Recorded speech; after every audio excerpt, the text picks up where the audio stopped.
Welcome to math axis. तो आज का जो वीडियो है आप सभी आईसीएसई क्लास 10 2024 बोर्ड एग्जाम वाले स्टूडेंट्स के लिए बहुत ज़्यादा इंपॉर्टेंट है, क्योंकि इस वीडियो में आज हम लोग देखने वाले हैं आप सभी के होने वाले हिस्ट्री एंड सिविक्स का जो आपका बोर्ड एग्जाम है उसका जो आपका चैप्टर है द यूनियन द जुडिशरी, उसके कुछ टॉप मोस्ट एक्सपेक्टेड क्वेश्चन जो आपके होने वाले 2024 बोर्ड एग्जाम्स में आपसे 100% पूछे आ सकते हैं।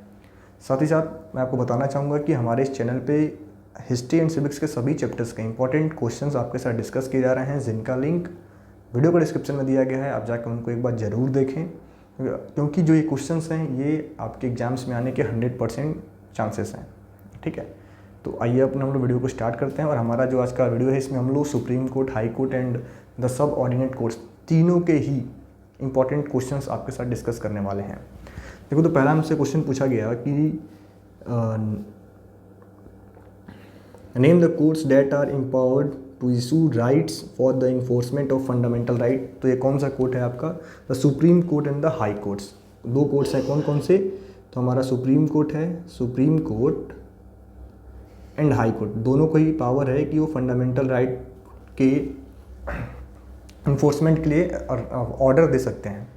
ठीक है, फिर अगला पूछा है what is mean by the single integrated judicial system as provided in the constitution. इसका मतलब क्या है कि सिंगल इंटीग्रेटेड जुडिशियल सिस्टम जो हमारा इंडियन कॉन्स्टिट्यूशन में प्रोवाइड किया गया है, इसका मतलब क्या है? देखो, इसका मतलब क्या है कि the supreme court is at the apex of the entire judicial system, यानी कह सकते हो सुप्रीम कोर्ट हमारा सारे जुडिशियल सिस्टम में सबसे ऊपर होता है, टॉप लेवल पे होता है, सभी ऑर्डर्स को चेंज कर सकता है वो। ठीक है, the supreme court supervise and control the function of other court. Supreme court क्या करता है कि अदर जो हमारे इंडिया के कोर्ट्स हैं, चाहे हाई कोर्ट हो गया, आपका सब ऑर्डिनेट कोर्ट हो गया, डिस्ट्रिक्ट कोर्ट हो गया, जो भी कोर्ट्स हैं सबको सुपरवाइज करता है। ठीक है, a single civil and criminal system operates throughout the country. ऐसा नहीं कि आप से जो भी हमारे इंडिया में रूल्स बनते हैं वो पूरे कंट्री के लिए मान्य है। ऐसा नहीं कि स्टेट गवर्नमेंट का अलग होगा, सेंट्रल गवर्नमेंट का अलग होगा। ठीक है, there are no separate laws for the state, सबके लिए सेम होगा। The supreme court is the biggest court of appeal and its jurisdiction is final. Supreme court का जुरिडिक्शन क्या होता है? फाइनल होता है, उसको कोई चेंज नहीं कर सकता है। But supreme court high courts and district courts के डिसीजन को चेंज करेगा। अब who can increase the number of जजेस ऑफ द सुप्रीम कोर्ट? देखो, द नंबर ऑफ जजेस of the supreme court increase करने का अधिकार किसको है? तो पार्लियामेंट को है। पार्लियामेंट इसको इंक्रीज कर सकता है। ठीक है, पार्लियामेंट डिसाइड करेगा with the reference to the supreme court. ठीक है, देखो अभी ये तो आपके शॉर्ट आंसर्स हो गए, इनको आप जान लो। अभी अब मैं कुछ एक लॉन्ग आंसर्स के लिए मैंने एक लिस्ट बना रखा है। इन क्वेश्चंस को आपको प्रिपेयर करके जाना है। सुप्रीम कोर्ट से जो लॉन्ग आंसर पूछे जाएंगे इन्हीं पे बेस्ट पूछे जाएंगे। पावर ऑफ जुडिशियल रिव्यू क्या होता है? तो देखो, पावर ऑफ जुडिशियल रिव्यू के बारे में अगर हम लोग बात करें तो judicial review is the power of supreme court to check the constitutional validity of laws in ordinance. मतलब कि जो हमारा सुप्रीम कोर्ट है वो जो भी हमारे इंडिया में कॉन्स्टिट्यूशन है उसको चेक कर सकता है। ठीक है, the supreme court declares them null and void if they are not in accordance with the constitution. यानी सुप्रीम कोर्ट किसी भी हमारा कोई रूल गवर्नमेंट पास कर रही है, अगर वो रूल के अकॉर्डिंग, लॉ कॉन्स्टिट्यूशन के अकॉर्डिंग सही नहीं है तो उसको ख़त्म कर सकता है। Any three cases that comes under the जुडिक्शन of supreme court. Any three cases that comes under the जुडिक्शन of the supreme court. वो थ्री केसेस कौन कौन से हैं जो सिर्फ और सिर्फ सुप्रीम कोर्ट के जुडिक्शन में आते हैं? आपको ये बताना है।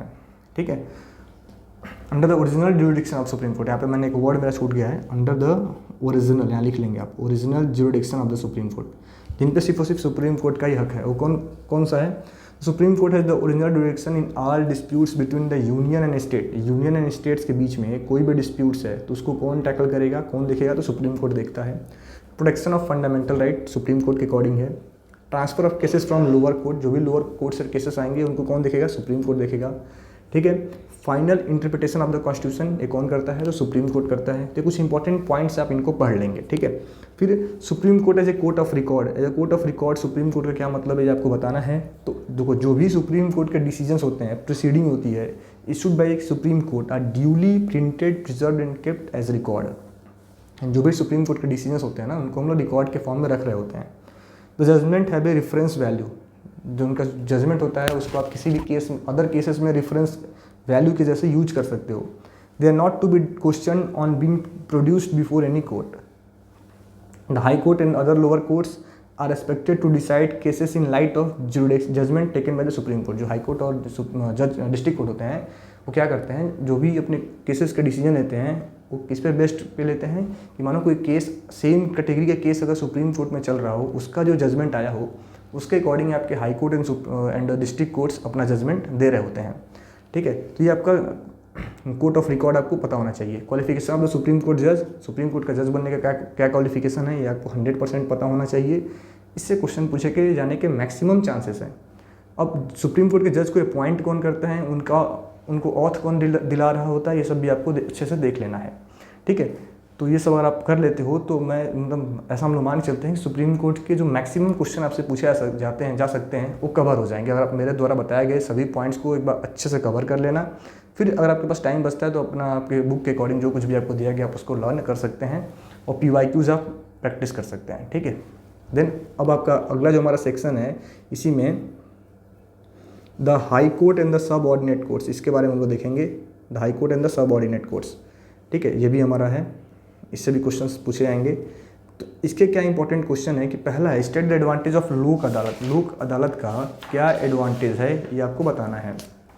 ठीक है, तो अगर हम लोग बात करें तो जो लोक अदालत है उसके कुछ सेवरल एडवांटेज है। पहला कि स्पीडी जस्टिस, मतलब जस्टिस देने में, डिसीजन देने में स्पीड आ जाती है और जो डिले हो रहा है आजकल टाइम बचता है हमारा, डिले नहीं होता है। It is affordable and economical, affordable होता है, इकोनॉमिकल होता है। दूसरा क्या है, reduces the workload of other cases, other courts, reduces the workload of other courts. ठीक है, तो लोक अदालत के कुछ अपने बेनिफिट्स हैं, इनमें कोई भी आप देखो 1 या 2 पॉइंट आपसे लिखने के लिए बोला जाता है तो आप लोक अदालत के बारे में पढ़ लेंगे। पहला क्या है कि अफोर्डेबल और इकोनॉमिकल है, जस्टिस को स्पीड करता है, रिड्यूस डिले करता है, टाइम को सेव करता है। दूसरा क्या है, reduces the workload of the other courts. ठीक है, ये कुछ इसके इंपॉर्टेंट पॉइंट है। अब पूछा है कि what is the highest criminal court in a district who proceeds over. तो हाईएस्ट क्रिमिनल कोर्ट किसी डिस्ट्रिक्ट में क्या होता है सेशन कोर्ट और कोर्ट ऑफ जज, उसको हम क्या बोलते हैं, सेशन कोर्ट और कोर्ट ऑफ जज और कोर्ट ऑफ जज, इसको आपको याद रखना है। हाईएस्ट जो आपका क्रिमिनल कोर्ट होता है डिस्ट्रिक्ट में। Name the highest civil court in a district, तो हाईएस्ट सिविल कोर्ट कौन सा है आपके डिस्ट्रिक्ट में, पूछा गया ना कि नेम द हाईएस्ट सिविल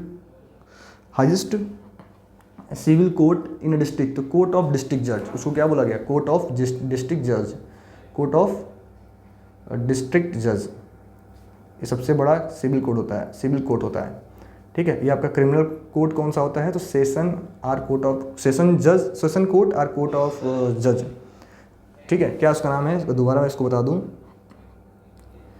कि देखो दोनों में कन्फ्यूजन हो सकता है। क्रिमिनल कोर्ट अगर आपसे पूछा जाए तो क्या बताओगे, सेशन कोर्ट और कोर्ट ऑफ सेशन जज, कोर्ट ऑफ सेशन जज।